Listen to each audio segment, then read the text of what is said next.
Shalom shalom தேவனுடைய பரிசுத்தவான்களே, இந்த இனிய காலை பொழுது உங்களுக்கு ஆசிர்வாதமாக அமையட்டும்.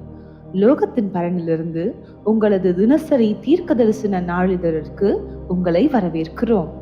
ஞாயிற்றுக்கிழமை 6 தமோஸ் ஜூன் 21. மன உறுதி. 1 தீமோத்தேயு 1:16.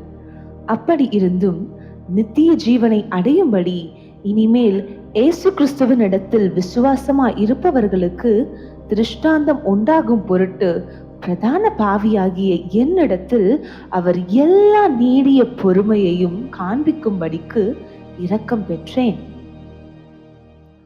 உணர்ச்சிகள் உங்களை ஆளுகை செய்வதற்காக படைக்கப்படவில்லை.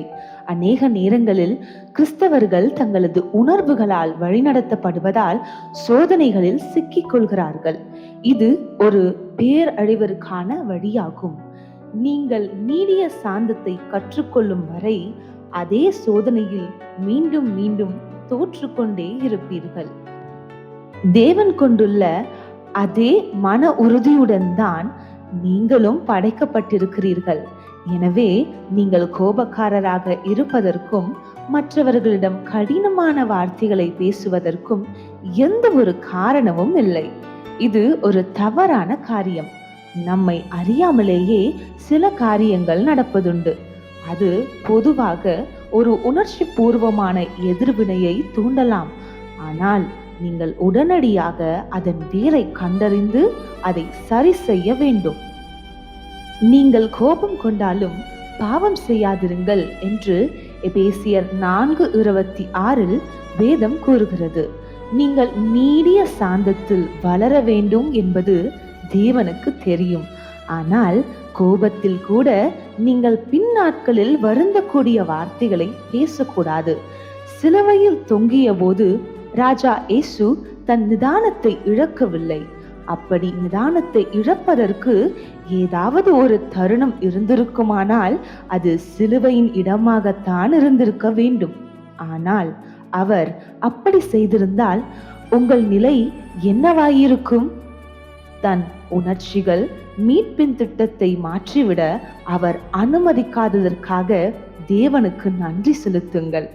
அவர் ரட்சிப்பின் திட்டத்தில் மட்டுமே கவனம் செலுத்தியதால் அவரால் அதை பாதியில் கைவிட முடியவில்லை. ஹல்லேலூயா! எனவே நீங்கள் அவருடைய முன்மாதிரியை பின்பற்ற வேண்டும்.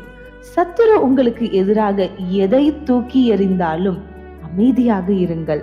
நீங்கள் பதற்றம் அடைவதை அவன் பார்க்க ஒருபோதும் அனுமதிக்காதீர்கள். எதிர்மறையான எண்ணங்கள், வாக்குவாதங்கள் அல்லது சண்டைகள் இல்லாத ஒரு வாழ்க்கையை உங்களால் வாழ முடியும். மக்கள் உங்களை தேவனுடைய குணாதிசயத்திலிருந்து வெளியே இழுக்க அனுமதிக்காதீர்கள்.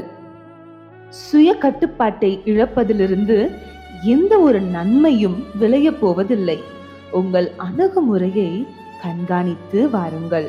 அதில் ஏதேனும் மாற்றம் தேவைப்பட்டால் தேவனுடைய வார்த்தை அதை சீரமைக்க அனுமதியுங்கள்.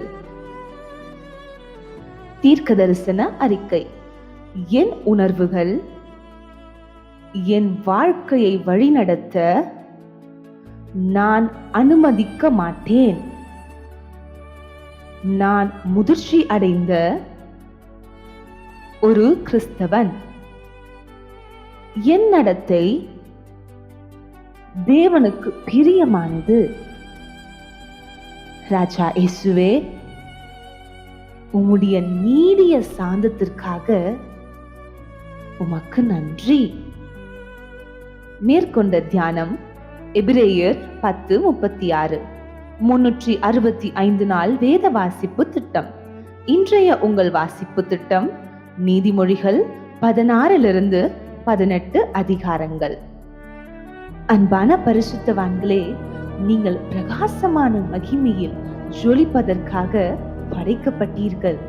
தேவன் யார் என்பதன் அற்புதமான உண்மையை வெளிப்படுத்துவதற்காக உங்கள் வாழ்க்கை படைக்கப்பட்டது. அவருடைய ஒளி உங்கள் வாழ்வில் பிரகாசிக்கட்டும்.